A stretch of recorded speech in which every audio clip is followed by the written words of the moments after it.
Assalamualaikum warahmatullahi wabarakatuh. Halo teman-teman, saya Akhtar dari kelompok 8 akan menjelaskan tentang percabangan. Sebelumnya, apa sih itu percabangan? Percabangan dalam pemrograman adalah konsep yang memungkinkan untuk membuat keputusan berdasarkan kondisi tertentu.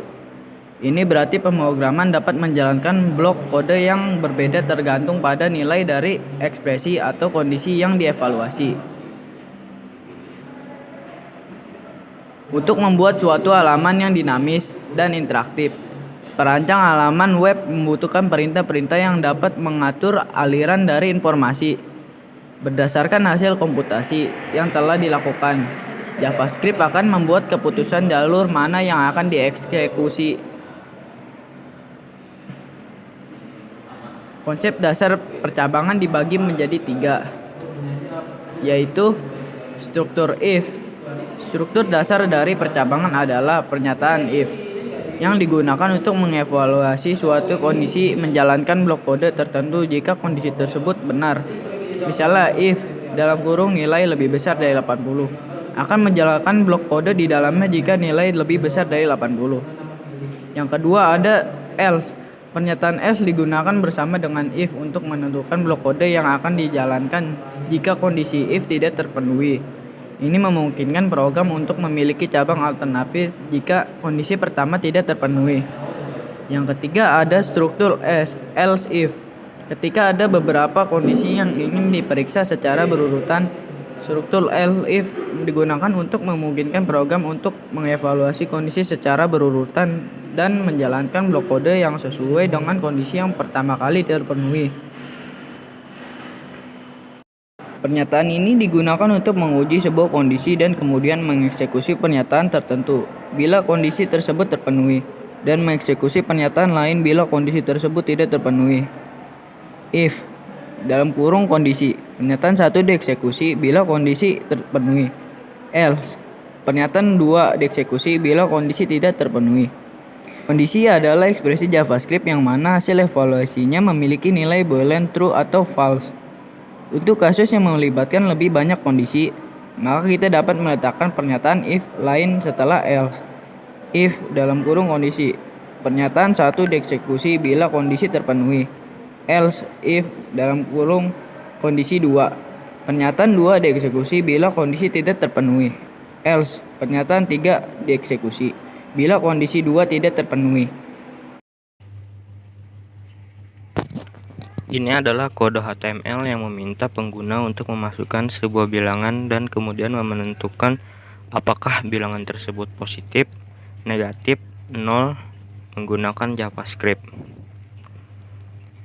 Pertama, karena saya ingin file ini berbentuk HTML, jadi saya menggunakan tag HTML pada awal program.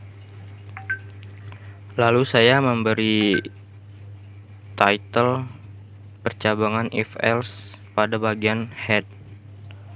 Nah, lalu di bagian body ini terdapat text script dan tag-tag lainnya. Untuk text script akan saya jelaskan nanti. Saya akan menjelaskan tag-tag lainnya terlebih dahulu. Yang pertama ada tag form yang saya beri nama fform. Lalu ada tag H2 yaitu tulisan yang nantinya akan berukuran H2. Lalu ada tag BR. Nah, tag BR ini fungsinya sama seperti enter, sama-sama untuk melengkap kalimat. Kalimat yang akan berukuran H2 yaitu bilangan negatif, 0 atau positif. Lalu ada masukkan bilangan dengan input type number, size 11 dan namanya adalah bilangan. Lalu di sini ada tag P untuk membuat paragraf dan ada input type button, value tanya, on click tanya bilangan. Nah, ini tanya bilangan akan saya jelaskan nanti di text script. Nah, input type button ini bentuknya seperti ini. Dan input type reset value ulang bentuknya seperti ini. Jadi dia bisa mereset apa yang sudah kita tulis. Nah, sekarang saya akan menjelaskan teks scriptnya. Di dalam teks scriptnya terdapat function tanya bilangan. Nah, di tanya bilangan itu terdapat variabel bilangan var float dokumen titik fform titik bilangan titik value. Ini mendeklarasikan variabel bilangan dan mengambil nilai dari elemen input dengan nama bilangan formulir fform. Nilai ini akan diubah menjadi angka menggunakan var float agar dapat diproses sebagai bilangan desimal. Lalu ada variabel jenis dan string kosong. Nah, variabel ini akan mendeklarasikan nilai awal berupa string kosong. Lalu ada if, is none, bill, alert, Anda belum masukkan bilangan. Nah, ini adalah kondisi pertama fungsi is none digunakan untuk memeriksa apakah nilai yang dimaksudkan oleh pengguna bukan merupakan angka. Jika benar bukan merupakan angka, maka akan muncul pesan alert yang mengingatkan pengguna untuk memasukkan bilangan. Lalu ada else, if bilangan lebih besar dari 0, jenis stringnya adalah bilangan positif. Nah, jika bilangan lebih besar dari 0, maka variabel jenis akan berisi string bilangan positif. Else if bilangan lebih kecil dari 0, jenis stringnya adalah bilangan negatif. Nah, jika bilangan kurang dari 0, maka variabel jenis akan berisi string adalah bilangan negatif. Di sini ada else selanjutnya, lalu ada jenis dan stringnya adalah 0. Nah, ini adalah jika dua kondisi sebelumnya tidak terpenuhi, artinya bilangan adalah 0. Maka variabel jenis akan berisi string adalah 0. Lalu ada alert, bilangan string kosong ditambah jenis. Nah, setelah menentukan jenis bilangan, fungsi alert akan menampilkan pesan dengan bilangan yang dimasukkan diikuti dengan jenis bilangan yang telah ditentukan. Hasil dari semua program ini adalah seperti ini. Bila saya masukkan bilangan 1, lalu saya tanya, akan muncul alert 1 adalah bilangan positif. Nah, jika saya masukkan -1, lalu saya tanya, akan muncul alert -1 adalah bilangan negatif. Nah, kalau saya masukkan di sini 0, lalu saya tanya, alert yang muncul adalah 0 adalah bilangan 0. Nah, jadi itulah program untuk menanyakan bilangan apakah itu bilangan negatif, bilangan 0 atau bilangan positif. Ini saya akan menjelaskan modul 4 latihan ketiga, yaitu tentang perhitungan travel. Pertama, karena saya ingin file ini berbentuk HTML, jadi saya menggunakan tag HTML untuk awalan program. Lalu saya beri title atau judul travel pada bagian head. Lalu di dalam tag body terdapat tag script dan juga tag-tag lainnya. Untuk tag script akan saya jelaskan nanti. Saya akan menjelaskan tag lainnya terlebih dahulu. Yang pertama ada tag form yang saya beri nama fform. Lalu ada tag table yang saya beri border 5. Nah, border itu adalah pinggiran dari sebuah table. Karena saya memberi 5, jadi tebalnya ini mengikuti angkanya. Jika saya beri bordernya itu 1, pinggiran tabelnya ini akan mengecil atau menipis.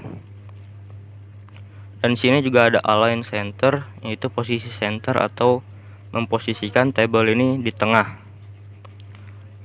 Dan juga lebarnya 70%. Lalu ada tag tr untuk membuat garis baru pada tabel. Lalu ada tag td untuk sel data dalam tabel yang memiliki lebar 100% dan call span 2. Nah, di dalam data itu terdapat tulisan yang berukuran H2 dan posisinya center atau di tengah. Nah, tulisannya itu adalah travel aki lipat. Nah, di sini saya juga membuat sel untuk input dan juga sel untuk output. Sel untuk input pertama saya menggunakan tag tr untuk garis baru dalam teks dalam tabelnya. Lalu tag td untuk sel baru dalam tabel dan lebarnya 50%. Lalu ada tag pre yang dipakai untuk mempertahankan format teks HTML. Lalu ada nama dengan input type text size 20 dengan nama inama. Lalu ada tujuan dengan text select dan saya beri nama itujuan dan size-nya 1. Nah, select ini mempunyai beberapa opsi. Nah, itu opsinya yang pertama ada opsi value Jakarta untuk Jakarta, opsi value Cirebon untuk Cirebon, opsi value Tasikmalaya untuk Tasikmalaya. Nah, di sini saya menggunakan size-nya 1 karena size 1 akan menampilkan salah satu dari opsi yang saya tuliskan. Jika saya menggunakan size-nya 3, semua opsi akan muncul secara bersamaan di form isian ini. Lalu ada jumlah tiket dengan input type number size 11 dan namanya ijumlah. Lalu ada member dengan input type checkbox dan namanya imember. Nah, input type checkbox itu seperti ini.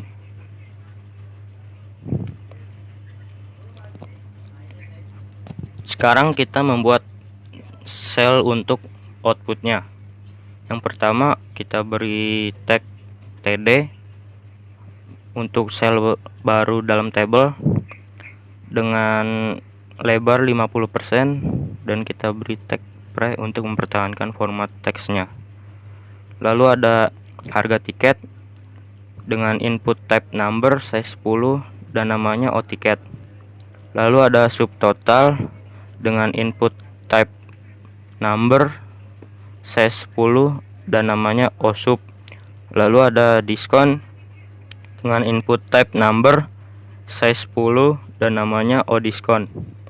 Lalu ada total bayar dengan input type number size 10 dan namanya adalah ototal. Kedua sel itu akan berbentuk seperti ini. Ini sel untuk input dan ini sel untuk output.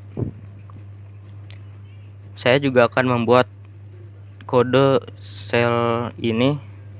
Nah, seperti ini kodenya. Pertama kita masukkan tag tr untuk garis baru table, lalu td untuk sel tabelnya, lalu lebarnya 100% dan call span-nya 2. Saya juga memposisikan tombol-tombolnya di tengah, jadi seperti ini tengah. Tombol yang pertama yaitu input tab bottom, value hitung, on click hitung total. Nah, hitung total ini akan saya jelaskan nanti di text script. Nah, input tab bottomnya itu seperti ini. Lalu ada input tab reset, value ulang. Seperti ini contohnya. Tab resetnya itu untuk mereset semua tulisan yang telah dimasukkan oleh pengguna. Seperti ini. Nah,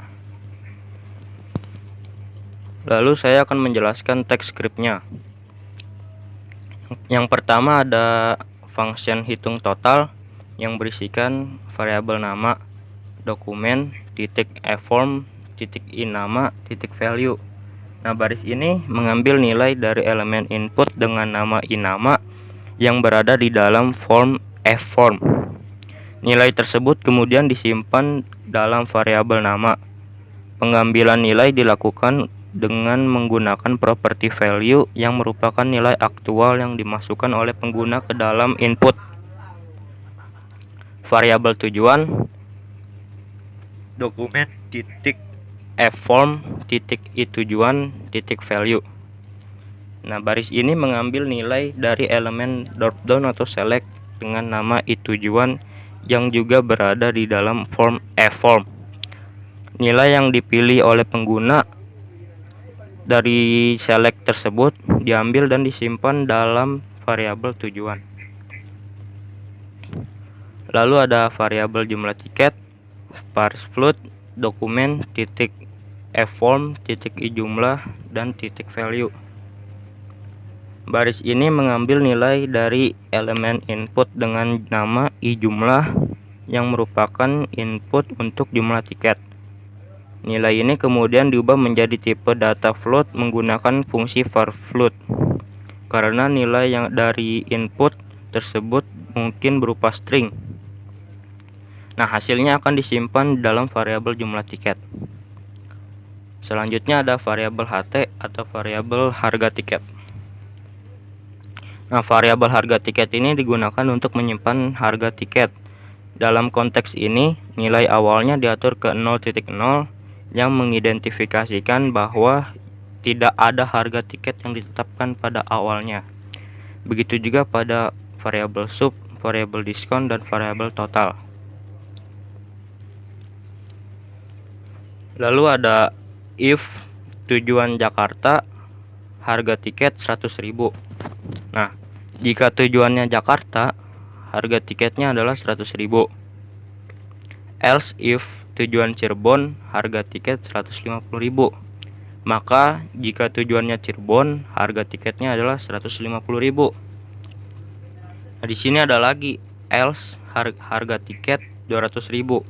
Nah, karena saya membuat opsinya itu 3, Jakarta, Cirebon, dan Tasikmalaya, maka kode ini untuk opsi Tasikmalaya. Jadinya jika tujuannya itu Tasikmalaya, harga tiketnya akan 200.000.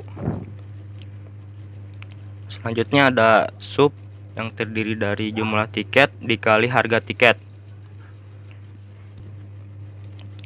If dokumen titik form titik i-member titik checked sama dengan true, nah, pengguna akan mendapatkan diskon sebesar 10%. Nah, jika member itu bernilai false, pengguna tidak akan mendapatkan diskon. Lalu ada total yang terdiri dari sub yang dikurang dengan diskon.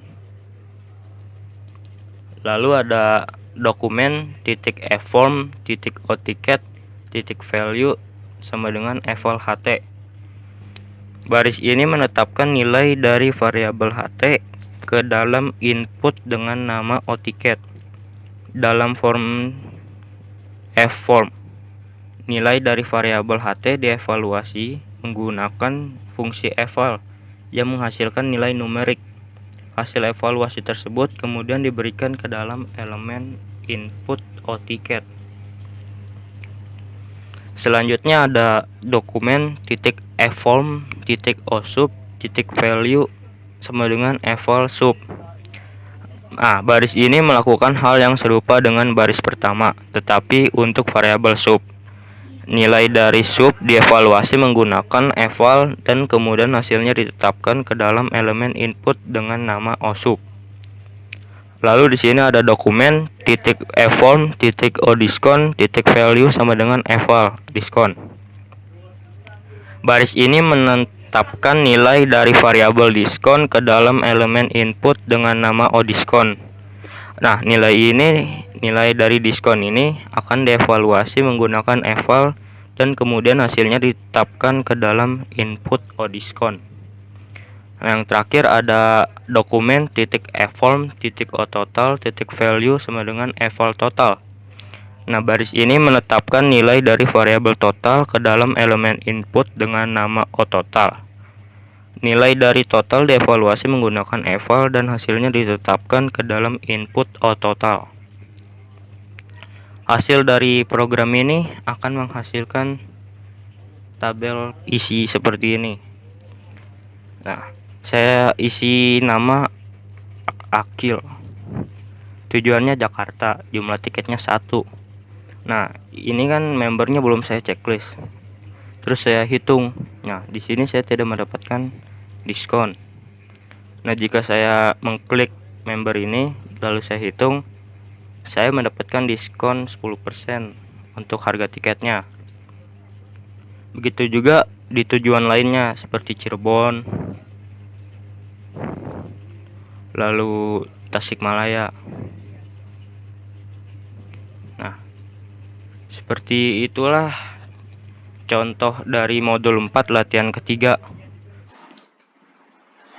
Halo semuanya, perkenalkan nama saya Ferdinand Sofandra. Di sini saya akan menjelaskan materi tentang percabangan majemuk. Apa sih itu percabangan majemuk? Percabangan majemuk adalah suatu percabangan yang dapat melibatkan lebih dari satu kondisi di dalam percabangannya. Biasanya, percabangan seperti ini menggunakan operator tambahan seperti AND, OR, dan sebagainya. Ini merupakan contoh dari program yang menggunakan percabangan majemuk. Pertama, ada HTML. Yang kedua, ada head. Ketiga, ada title. Dan yang terakhir, ada body. Ini merupakan tag-tag dasar HTML yang mendefinisikan struktur halaman web. Yang selanjutnya ada strip language JavaScript. Ini adalah berfungsi untuk menghitung nilai akhir atau NA dan menentukan indeks prestasi atau IP serta keterangan berdasarkan nilai tersebut. Selanjutnya ada function hitung. Function hitung ini berfungsi untuk mengambil dari masing-masing input. Contohnya ada input nilai kuisis, input nilai tugas, input nilai UTS, dan input nilai UAS. Input indeks prestasi dan input keterangan ini berfungsi untuk menampilkan kembali pada saat di dalam formulir. Di sini ada input nilai akhir. Input nilai akhir ini adalah di sini yaitu bobot yang pertama ada kuisis dengan bobot 10%, tugas dengan bobot 20%, UTS dengan bobot 30%, dan UAS dengan bobot 40%. Sini saya akan menjelaskan cara menghitung penjelasan indeks prestasi dan keterangan. Jika nilai akhir 80 sampai 100, maka indeks prestasinya adalah A. Keterangannya lulus dengan sangat baik. Yang kedua ada jika nilai akhir 68 sampai 80, maka indeks prestasinya adalah B. Keterangannya lulus dengan baik. Ketiga adalah jika nilai akhir 55 sampai 68, maka indeks prestasinya adalah C. Keterangannya lulus dengan cukup.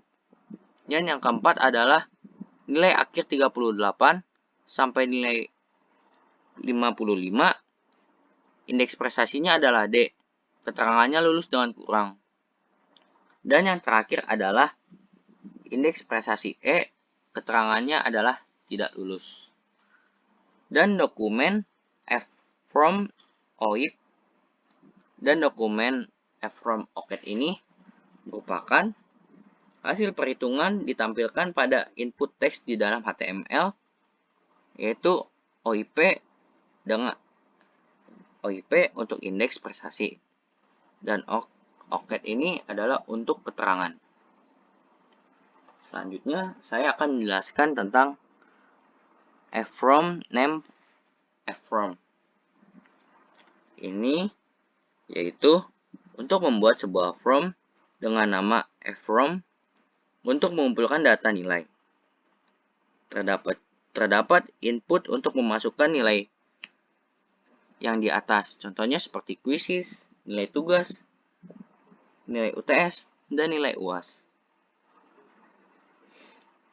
Selanjutnya, di sini juga memiliki fungsi untuk mengeklik tombol hitung dan tombol ulang. Selanjutnya adalah table. Table border 1 with 100% on center. Ini yaitu untuk mendefinisikan sebuah table 1 lebar 100%, dan posisi di tengah halaman. Dan menggunakan TR dan TD untuk kolom. Tabel ini juga memiliki judul, yaitu menghitung indeks prestasi. Di sini saya akan memberitahu hasil output dari codingan atau program ini.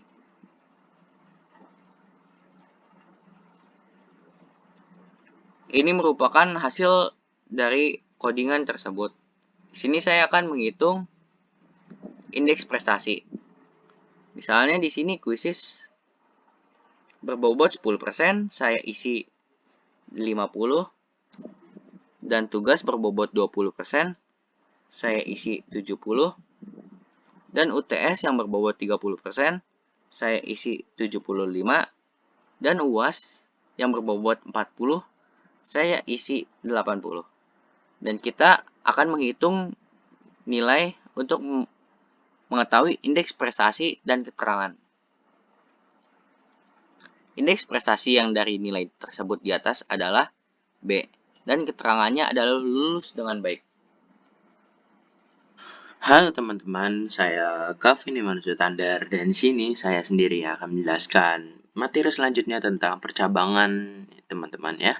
Nah, di sini saya akan menjelaskan tentang percabangan switch. Nah, ini sebenarnya apaan sih percabangan switch itu teman-teman? Jadi, percabangan switch itu adalah sebuah struktur kontrol dalam pemrograman yang digunakan untuk memilih satu dari beberapa blok kode yang akan dieksekusi. Nah, di sini saya sudah membuatkan skripnya ya teman-teman, jadi saya akan menjelaskan satu-satu apa sih gunanya. Nah, baik kita akan langsung masuk ke tutorialnya. Yang pertama yaitu adalah function. Nah, di sini functionnya adalah tanya bulan. Pastinya teman-teman tahu apa itu function. Jadi function itu kan adalah sebuah fungsi yang namanya adalah tanya bulan di sini.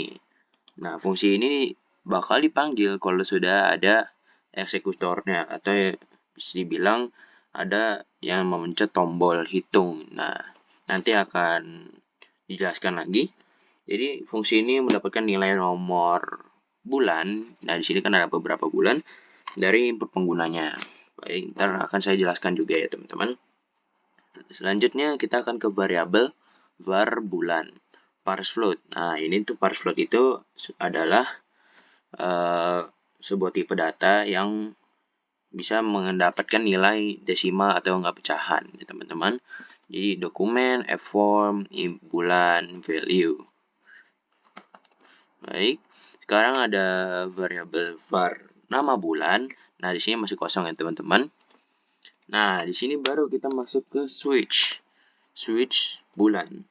Jadi ini adalah struktur kontrol percabangan yang digunakan untuk mengevaluasi nilai variabel bulan, yang di sini ada beberapa bulan di sini, dan melakukan aksi yang berbeda berdasarkan nilainya. Jadi misalnya penggunanya menginput nilai 2, berarti pasti bulan keduanya itu adalah Februari ya teman-teman. Nah, di sini juga ada case. Nah, case ini termasuk salah satu kode untuk switch ya teman-teman. Nah, di sini setiap case dalam switch itu mengevaluasi nilai bulan, dan jika nilainya sesuai dengan nomor case-nya, maka aksi yang ditentukan dalam blok kode setelah titik 2 ini akan dijalankan, teman-teman. Jadi, ini case 1, berarti ini adalah case 1. Setelah titik 2, berarti yang akan dijalankan adalah nama bulan ke-1 adalah Januari. Nah, di sini ada break, teman-teman ya. Break itu adalah kode yang digunakan untuk keluar dari percabangannya, dari percabangan switch-nya. Setelah satu kondisi ini sudah terpenuhi, maka break yaitu keluar dari switch-nya. Begitu pula juga dengan case 1, case 2, case 3, sampai seterusnya sampai 12. Nah, kemudian kita akan masuk ke default ini, teman-teman. Default ini bagian yang dijalankan kalau tidak ada case yang sesuai dengan nilai bulan yang dimasukkan pengguna. Nah, jadi misalnya pengguna menginput nilai case 13 ya, misalnya penggunanya nulis nomor 13. Nah, di sini kan tidak ada 13 teman-teman, kan mana mungkin ya. Jadi di sini tulisnya default nama bulan, Anda salah mengisi. Berarti bulan ke-13 itu tidak bisa dijalankan atau tidak ada hasilnya, alias nol ya teman-teman. Selanjutnya ke alert. Nah, di sini alert itu gunanya adalah untuk menampilkan di notifikasi ketika pengguna sudah menginput nilainya, baru nanti alertnya itu adalah hasil bulan yang sesuai dengan angka yang diinput oleh penggunanya tersebut. Nah, di sini kan awalnya nama bulan di sini kan masih kosong ya teman-teman. Terus setelah penggunanya menginput nilai, misalnya dia memiliki 12 nih, berarti ntar ke alert nih, nama bulannya dikisi. Itu ada alert case 12 alias alert bulan ke-12 adalah Desember. Seperti itu teman-teman. Baik, sekarang kita masuk ke HTML-nya ya. Baik, yang pertama adalah form name, form. Nah, ini berguna teman-teman. Ini tadi dimasukin ke sini ya, parse float dokumen form di sini. Itu mendapatkan HTML-nya agar masuk ke JavaScript-nya nih. Jadi kita masuk lagi H2 atau judulnya yaitu penggunaan percabangan switch. Lalu ada pre, masukkan nomor bulan dari 1 sampai 12. Lalu kita gunakan input type ya teman-teman. Input type-nya itu adalah text dengan size-nya 2, terus name-nya adalah ibulan. Nah, di sini ibulannya juga penting. Jadi ntar ketika pengguna sudah menginput nilai ke dalam input type ini, sebentar, kemudian datanya itu akan masuk ke JavaScript teman-teman. Karena di sini sudah tulisan ibulan. Setelah itu akan dijalankan terus sampai sini.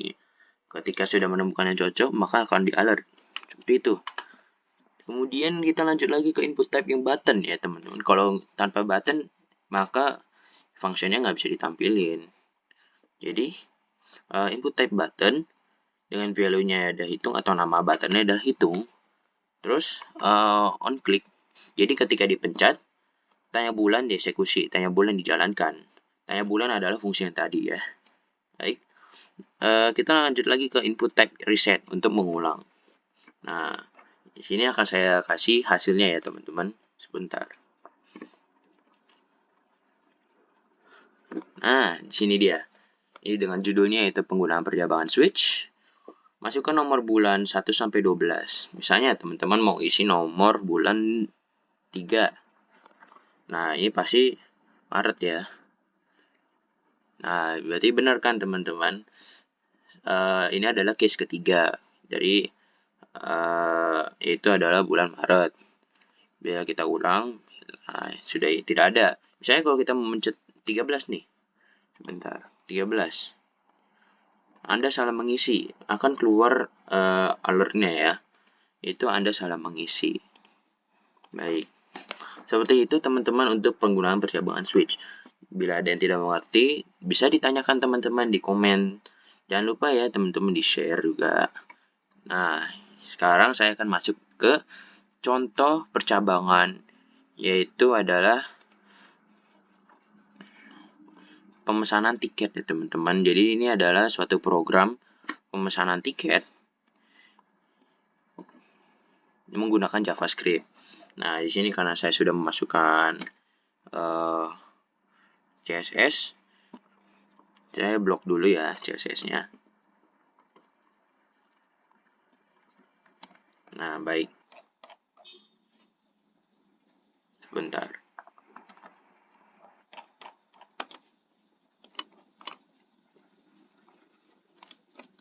Sip. Baik, sekarang kita langsung aja ya teman-teman ke JavaScript-nya. Nah, di sini ada fungsinya yaitu hitung total bayar dengan cons harga tiket. Nah, di sini berisi semua harga-harga yang ada tujuan dan juga kelasnya. Jadi tujuan dan kelasnya berbeda, berarti harganya juga tetap berbeda. Nah, di sini sudah saya atur harga-harganya. Kita masuk ke cons nama pemesan, dokumen get element by ID nama pemesan. Ini nanti bakal ada di HTML-nya teman-teman. Ini gunanya untuk apa? Jadi dokumen get element by ID nama pemesan ini akan diambil dari HTML. Nanti akan saya jelaskan ya. Begitu pula juga dengan cons yang di bawahnya ini. Baik, sekarang ke cons harga tiket tujuan kelas. Nah, di sini nanti harganya itu akan didapatkan ketika pengguna sudah memilih tujuan dan kelasnya.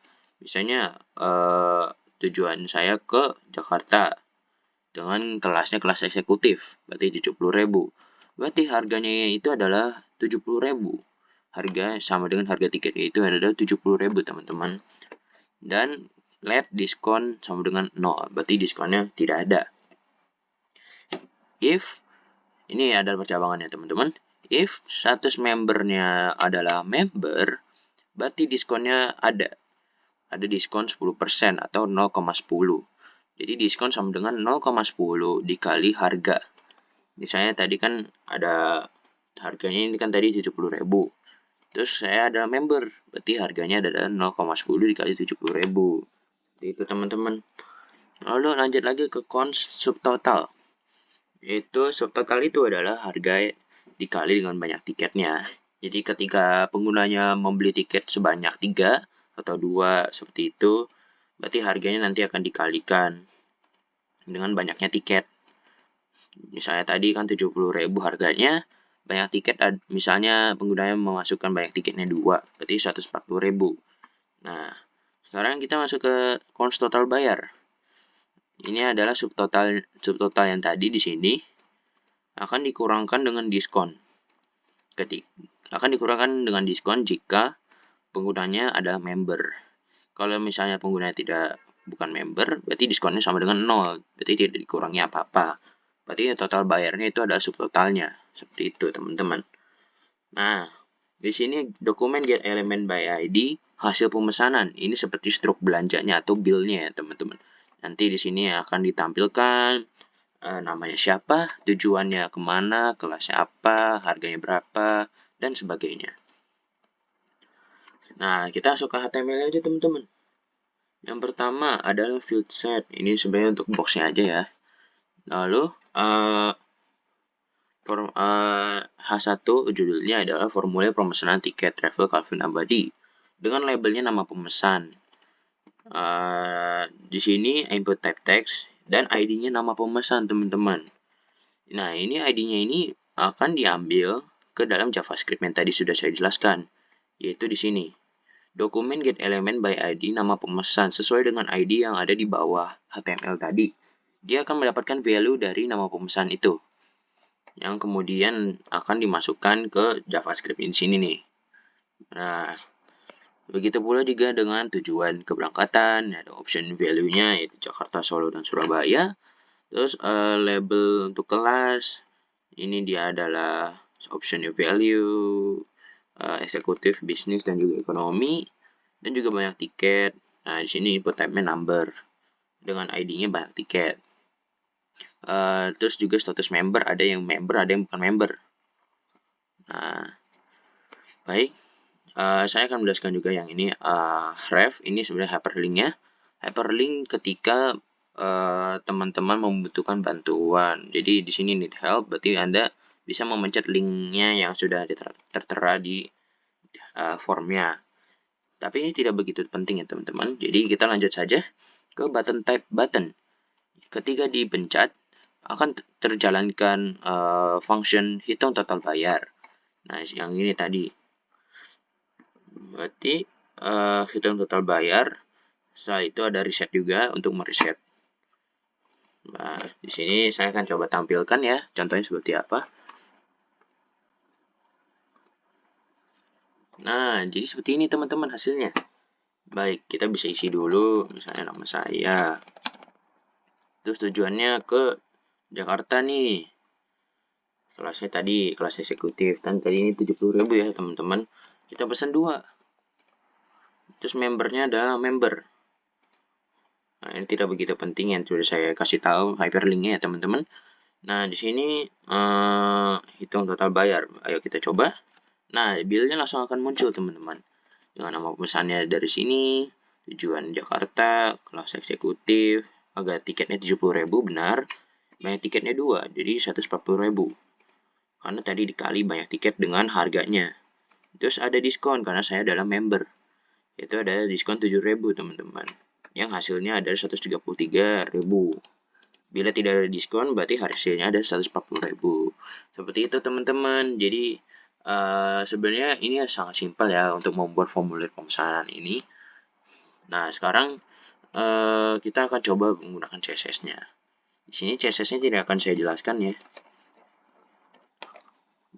Karena juga dengan durasinya. Nah, seperti ini ya. Ini juga fungsinya sebenarnya sama aja, tidak ada masalah. Nah, nanti munculnya di sini. Kalau kita reset, nah seperti ini teman-teman. Jadi semuanya sudah work dan ini sebenarnya adalah pemesanan tiket yang simple yang bisa teman-teman lakukan untuk mempelajari JavaScript. Dari HTML diambil ID-nya ke JavaScript, nilai-nilainya diambil ke JavaScript, dan kemudian di JavaScript diproses lagi untuk dikalikan harga-harganya. Seperti itu ya teman-teman. Jadi mungkin sekian saja dari percabangan for ini. Bila ada teman-teman bingung atau masih tidak mengerti dengan percabangan ini, teman-teman bisa tanyakan. Teman-teman bisa komen ke deskripsi, bisa komen ke komentar supaya nanti akan kami reply dan akan kami jelaskan lagi. Seperti itu. Jangan lupa teman-teman di-share, like, subscribe juga agar kita bisa mendapatkan nilai yang lebih banyak juga ya teman-teman. Makasih yang sudah menonton pada video tutorial pada kelompok 8 hari ini. Mohon maaf bila ada yang salah. Wassalamualaikum warahmatullahi wabarakatuh. Makasih teman-teman.